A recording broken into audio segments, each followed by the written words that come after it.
Hello, Cleveland. Goodbye, Cleveland. Yeah, it was good. It was their best chance. It was good while it lasted.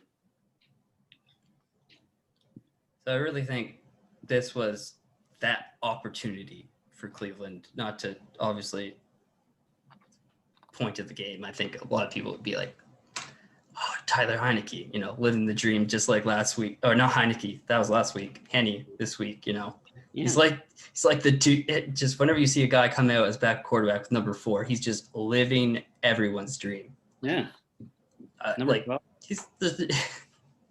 It's hilarious. I mean, even that deep interception, you're like, oh, Henny's like trying to throw it to Manningham. Yeah, it was a good punt. No, it was a touchback. No, yeah. Well, it was a touchback, but I'd rather that than.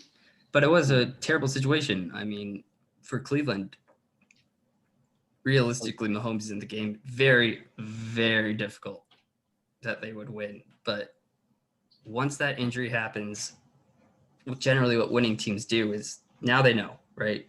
Winning teams consistently execute when maybe the game didn't swing their way. We got to step up. All of a sudden, it's like, boom, okay, we know that, like, if we do our job, like, we're going to win this game.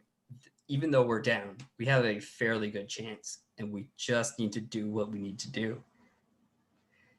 And it just didn't happen.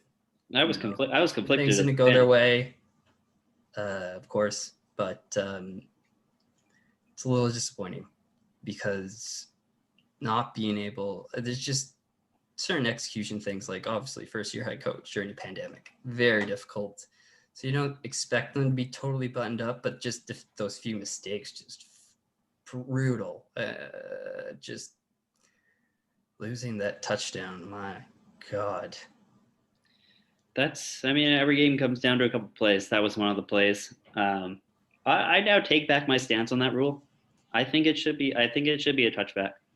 Yeah, I agree with you. I don't argue. I actually think it makes sense. It's one of the only rules that is a plus for the defense. Every other rule and defense.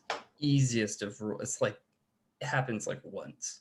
It would just be hard to justify the punt touchback rule if you got rid of the fumble touchback rule, because it's still the same thing. It's going away. I can't see it going away. I think it'll be up for debate this year. I think structurally it makes a lot of sense in the rule book. I think it's very similar to something like just the scoring system in general, where it's really just kind of formulated so it works.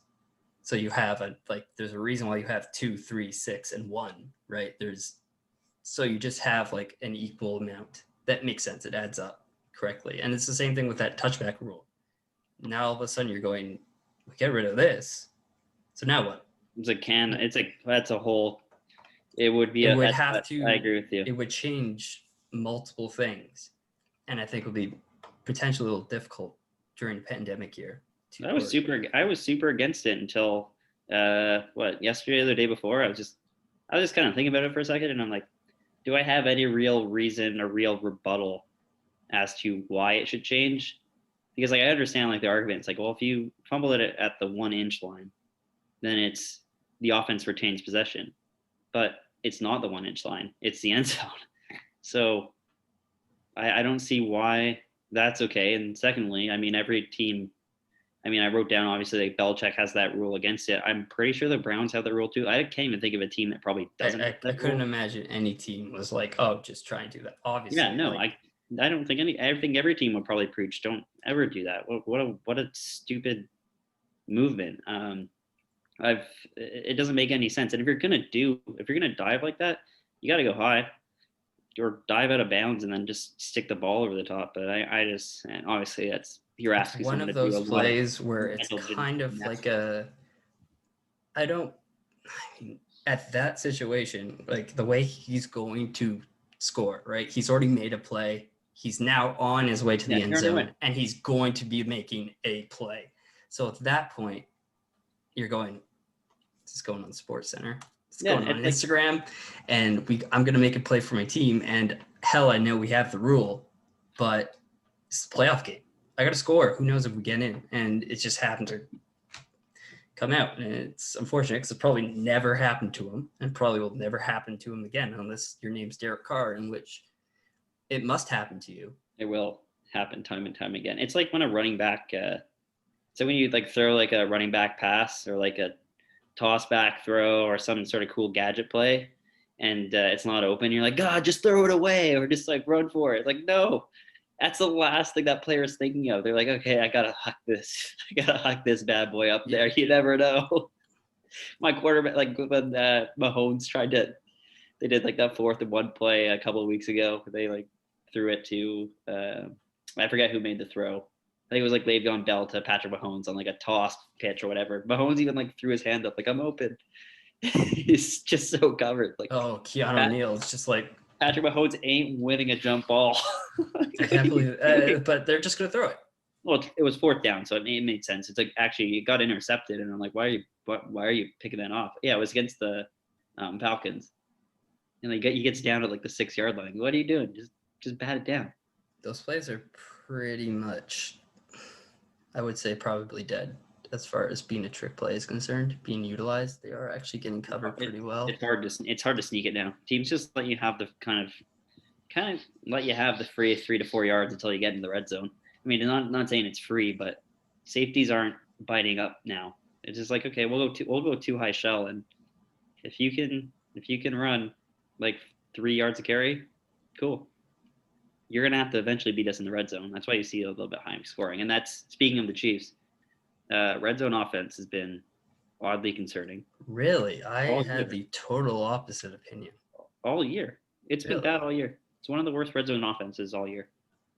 I would say they're extremely creative at the goal line, that they kind of get the most out of every part of the field. I could kind of see a way how you could think that, like, they get to the goal line, they're like, oh my God, how are we going to score? We can't just go up the middle. Yeah, it's always got to be some must sort run of an option game that we don't run anywhere on the field. option spin. College right. It's like, why? You don't need like that's what like frustrates me, and it kind of goes back to like, can any team here really get 1 yard? They really need it? No, No, not right now. No. So I mean, with the Chiefs, what happens is like that's why they're in so many close games. Like I forget what their average point or margin of victory was, but I think it's like under 5. It's not that high. It's really. I mean, the spread was 10, and I'm going. The Browns haven't lost by 10. I think they only lost by 10 once. Kansas City only beat a team by 10 once. I came twice. One team by 10. Usually their average margin of victory is 5, and you look at the yardage, you're like, oh, this is a blowout. They go up down the field like nothing. In the first half, what was it? The yardage Patrick Mahomes had, it was like 290, and it was 19 points, so there's just nothing to scoff at. But I put up 290 in the first half. You're thinking 24, 25, 28 points. 19. All right, it's weird. But I mean, regardless of that, if Mahomes doesn't get hurt, they blow the freaking doors off the Browns. Like eventually, that Browns secondary is, God bless them. They try hard, but they were absolutely no match for Tyreek Hill, Travis Kelce, and Robinson. No freaking chance. They tried. Like, I like Denzel Ward. Denzel Ward's a really good corner, but Tyreek Hill is such a specific type of receiver that you don't. I really think teams should potentially look into covering him with not potentially your best corner, just the guy who matches up best with him. I feel like that's probably why, because you put your best corner on him, but some of these corners on 4-6, all of a sudden he loses off the line and you're done, toast. And it's just like, oh, what do we do from here? And then you're running across. Are you running across the field with him? Because he runs across the field. You're going to try and follow him. Impossible. First off, you're going to lose that race every single time. And then you're just reacting to the fastest player. Yeah. And then you have a quarterback who's like, oh, you need to throw it 75 yards downfield.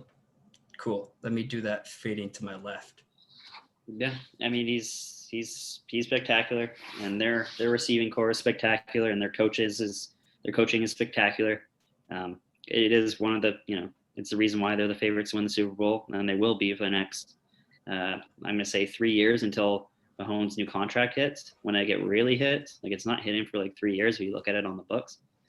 Like they will be stacked until then, and then after that, it'll be it'll be pretty desolate in that locker room. My question with their defense for the Chiefs is, just by watching them all year, it's hard to get a good grasp on them because teams are intentionally trying to stay on the field. Hence, the score will be lower. They're kind of playing into your hands. So it's really tough to get a read on them. They have players, of course. But I don't know, world beaters. Honey Badger and Chris Jones. That's pretty good. That's the defense. Like Chris Jones beats triple teams. He is insane off the line. I mean, their whole defensive line is actually is top tier. It's within the top 5 of the NFL.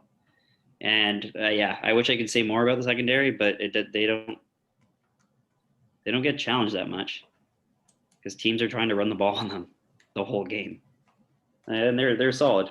I don't know. The thing is with them is they don't really get challenged until they're in games like this, which is just just credit to the whole organization. Like they don't play games where I think they even worry about them mattering until this week or last week. Like as soon as that game started, it was like, oh, playoff Mahomes is back. Like we were all worried, like, oh, they haven't been really good recently. Yeah, they've been kind of been slow starters the last couple. They started fast. It wasn't like last year. Playoff LeBron. That's why the spread was so high. It was kind of like, why is the spread 10.5 points? And they were giving them the LeBron treatment. Like, oh yeah, LeBron didn't really care about the regular season. It's the playoffs. He's showing up. So that's why I think like if they actually played that whole game, like yeah, that 10.5 spread would have easily held up. I do think that with this team, if they do ever try to get exploited, it's going to be at Sorensen as safety.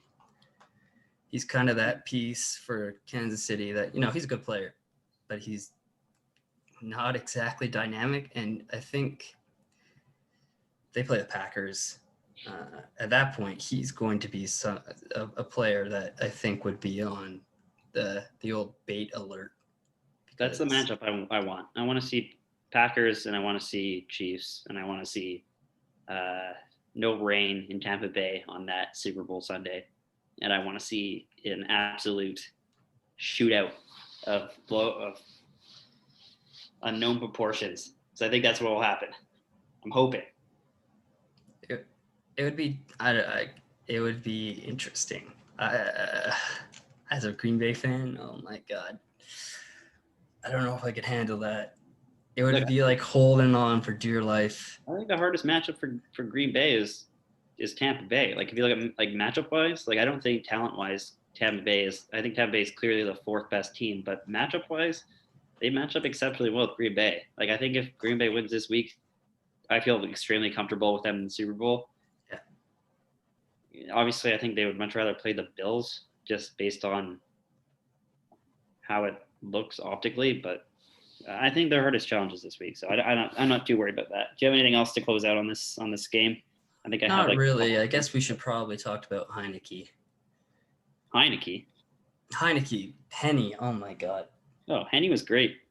I mean, he made a few throws like that throw to Kelsey. Like, oh, he's clearly been a backup for a really long time. He's like, oh, I'm just gonna rip it, and then maybe got a little overconfident. But it was pretty clear that they've run that 4th down play with him. They've run it multiple in times. practice. Yeah, that's been done before, and it did make sense. It's like, okay, if obviously they're coming in line, they're going. If we don't get the alignment, it's like the timeout or don't call it. Like just try and get him to jump, whatever, come back. But how are they not prepared? I understand. I wasn't prepared. I thought they weren't running a play. They got their backup quarterback in. Did you see the corner? Did you see the corner on Tyreek Hill? No. Oh my God, he gets cooked. Well, he wasn't even on him. It was like 5 yards downfield. Oh my God, the route is so nasty. He just jams in like one step, kind of fakes inside for a second, and then Tyreek actually goes backwards. Like he doesn't even run to the flat. He goes backwards. He just wants to create more space for himself in case someone's on him, because He's gonna outrun him. He's got the whole field to run I mean, through. he didn't need to. He could have literally just like ran It's the a old foot sprint downfield and just. right option. But it wasn't just like a sprint right option. It was they're not running a sprint right option with Henny in that situation without the element of surprise, which I thought was really interesting. You Of course, never I think if see it. Mahomes is in, yeah, it's a It's a little different more of a scenario. college type of scenario where you're like, oh my god, we got the right personnel, Yeah. and let's just go fast, just go fast, and just 4th and 1, run it up the middle. It's a play. I actually don't think that would work for them if I think like if Cleveland had a timeout left, which I don't think they had, but they would have taken Cleveland would have taken a timeout once they saw the formation. Yes, that's exactly. And I don't think they could at that point in the game they didn't have any because time. they would have to hold that timeout. Saying some They magical. couldn't use it. I'm realistic. That's like a 2-point conversion type of situation where you try and get them off that play. Yeah, that's what I mean. But what I guess what surprises me is obviously they couldn't adjust, couldn't call timeout. Like that play, that formation. As soon as you saw it, like the first thing you're thinking is they're not going to call a play. No way. No, they come out in shotgun with their backup quarterback empty on their what was it on the 50? Yeah, I think it was. Yeah, they came out empty, motioned the guy back in, and they're like, okay, like this is madness. Yeah. Well, you're just doing it to the man look. They executed. I mean, it wasn't the most difficult play in the world, but great coaching. Yeah, it can't beat that. It'll be on high alert. I'm excited when they actually do some sort of fake off of it, because they're going to. It's going to be the Super Bowl, and it's either going to be amazing or it's going to be terrible, or it's going to be some sort of like double move off that. Sprint right, just put your foot in the ground, and you got the whatever. Someone leaked out to the left, and they got an eligible tackle or somebody like that on a 2-point play. I feel that's like something they would do. It's kind of like an Auburn situation where they rode the tight end across the field way back in the day. You're like, oh god, he's open. Anyway, I'd just say it. If it happens, I called it. If it doesn't happen, I don't know what you're talking about. Obviously, they would never run a trick play off something that worked so well. What a stupid call that would be. Just run the sprint right.